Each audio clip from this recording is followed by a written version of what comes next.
Dans cette photographie, on se trouve au Ghana, dans un petit village qui s'appelle Kasunya, qui est au bord du fleuve Volta, pas très loin de la frontière du Togo.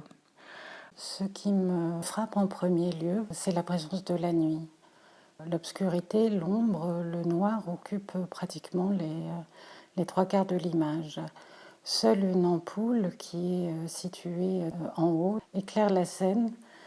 On a un premier plan qui est le sol, sur lequel sont posés divers objets, ensuite un muret, et puis ensuite l'arrière-plan, c'est un autre mur qui est éclairé. Ce mur, il est assez frappant parce qu'il est bleu, et dans ce mur, une porte est visible. Et comme la lumière est juste située au-dessus de cette porte, elle est à la fois visible et en même temps elle est un petit peu irréelle parce qu'elle est presque surexposée du fait de cette lumière très très forte. En fait, l'essentiel des objets sont posés au sol. Ces objets sont des objets pour préparer le repas. L'élément central, peut-être l'élément le plus marquant, c'est un brasero. On a une présence très très forte du feu, d'autant plus forte qu'il se découpe sur cette ombre. Et posée sur ce brasero, une casserole dans laquelle de l'eau bout. Et derrière le brasero, une autre casserole recouverte d'un couvercle d'aluminium en métal. Il brille, il reçoit la lumière.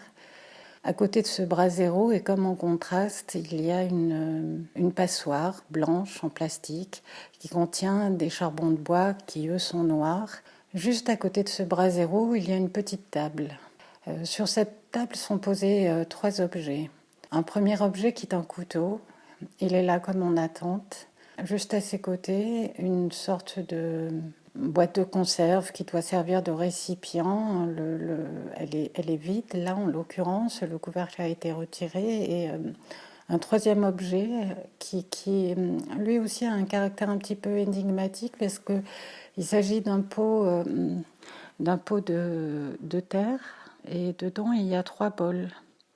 Et derrière tous ces objets, on a un petit mur qui est là, qui est très proche. C'est comme s'il était à la fois absorbé par l'ombre et comme s'il était fait de la matière même de l'ombre.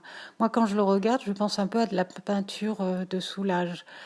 Le sens de cette scène, une fois que l'on a identifié tous les objets et décrit les objets qui s'y trouvent, en fait, c'est une préparation du repas.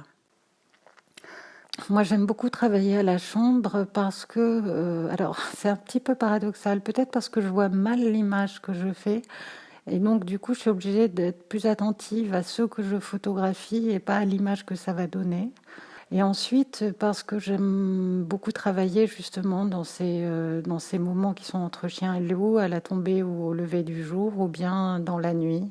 Pour la plupart des evening settings, c'est des temps de pause qui sont environ de 20 minutes. Et ce qu'on voit à ce moment-là, dans ces temps de pause qui sont longs, finalement, c'est quelque chose qui nous surprend toujours et qui dépasse la simple vision qu'on avait au moment de la prise de vue. Une démarche comme celle-ci, d'une certaine manière, elle s'oppose à un certain type de journalisme, de photojournalisme, celui qui est lié à l'événement, qui est beaucoup plus dans la saisie de l'instant, qui est beaucoup plus dans la saisie d'un moment très précis, qui est isolé, une fraction de seconde. Pour moi, ce qui est essentiel et ce qui fait que cette série-là, elle s'inscrit dans un mouvement plus général de mes recherches. C'est d'une part le fait qu'on est dans des choses qui sont assez simples, qui sont partagées par tout le monde. Je, le repas, la préparation d'un repas, les objets nécessaires à cuisiner, c'est pas forcément les mêmes.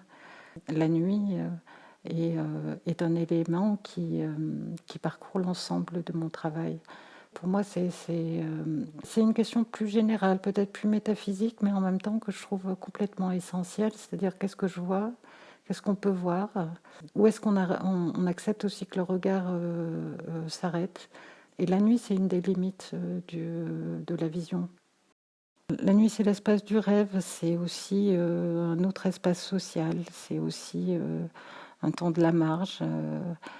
Et oui, puis c'est peut-être aussi le moment hors du temps calendulaire ou du temps des horloges, le moment où justement dans la nuit on est autant dans de l'espace que dans du temps et tout ce que ça engendre.